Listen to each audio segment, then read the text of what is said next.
Here is why HR ignore your resume as an apprentice looking for a job as an aircraft maintenance engineer. The first mistake I see a lot of apprentices make in their resume is, number one, the resume is too long. I started helping apprentices with a resume building, whereby I help them to create their resume, to make their resume look as professional as possible, right? And the first mistake, by just looking at the resume within 10 seconds, within 10 seconds, man, I'm already bored reading your resume. Can you imagine an HR who is getting hundreds of applications every day? And this is just me who is helping 2-3 apprentices per day, right? Now talk about HR who is getting hundreds of applications every day. Imagine how fast those guys are scrolling through a resume, right? Guys, you cannot have a long and compressed resume. Like, there's some apprentices, right? There's no type of spacing, there's no type of like paragraph. Like, there's no room to breathe. Basically, like, everything is so compressed. You have your professional skills, you have your work experience, you have your education, all compressed together. Guys, this is not how it works, right? You got to be able to show your strength as soon as possible and in a clean and more perfect way. This is something I help apprentices with, guys. Having a compressed resume, having a resume that is just too clumsy, is too much longer sentence. Like, guys, we are human beings. HR that look at your resume are human beings too. You got to understand, if you cannot spend 2 minutes reading all your resume is probably the reason why you're not getting an interview. If you're looking at your resume right now and you cannot spend 2 minutes and read the whole resume, literally, because that's just the reality. And some HRs are not even spending 2 minutes.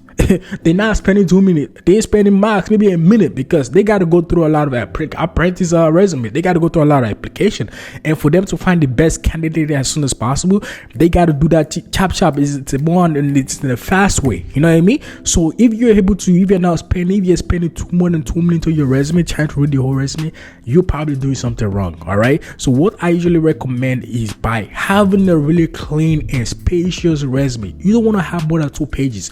That's my perfect. Like, 2 pages is perfect. Anything more than 2 pages, you're pushing in. 3 pages, you're pushing it to a limit. If you're having 4 pages of resume, buddy, I'm here to tell the reality, man. You might have to scrap that resume, because the reality is nobody's reading 4 pages of your resume. And that's just the reality, man. That's just the reality. For me personally, I always like 2 pages. And the way I do it, right, I have a format, right, whereby I put a professional summary first. I put your qualifications right away, so I show your strengths, right, and whatever work experience you have. If you don't have work experience, instead of work experience, I put maybe one of your work experience, and I put your projects you did in school. Then the last thing I do is your education. And for your education, this is another mistake I see, right? A lot of people put their courses, the courses they do in school. So let's say they do hydraulics, they do turbine engines, they do props. They put all these courses in their resume. Guys, these are irrelevant information. You are showing, this is another mistake apprentices make in their resume. You are showing you are a student, not a technician. You know what I mean? You got to be able to put yourself, even though you're an apprentice with no type of experience, you have to be able to show yourself as a technician, not a student. You don't want to show yourself that you're a student. Companies are not ready to hire students, they're ready to hire technician.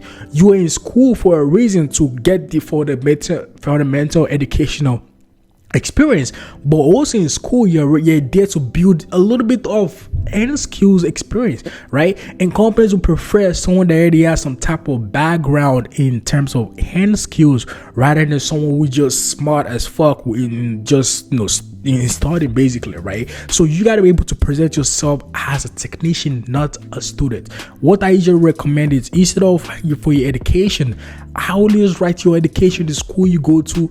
I went to Centennial, you went to Centennial College, the year you graduated, that's it. But for the work experience, if you don't have any type of work experience, I always recommend you to put your project, whatever project you do in school.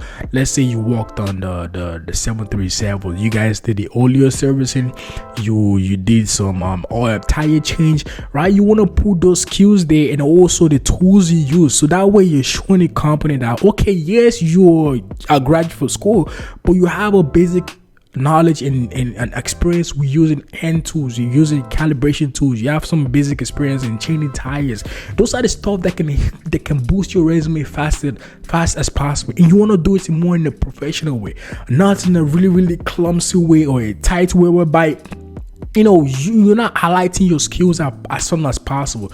Guys, the reality is HRs are getting hundreds of applications every day. You know what I mean? And you got to find a way to stand out as soon as possible. All right. Having a long resume will not get you a job. 2 pages. That's my recommendation. Not more than 2 pages.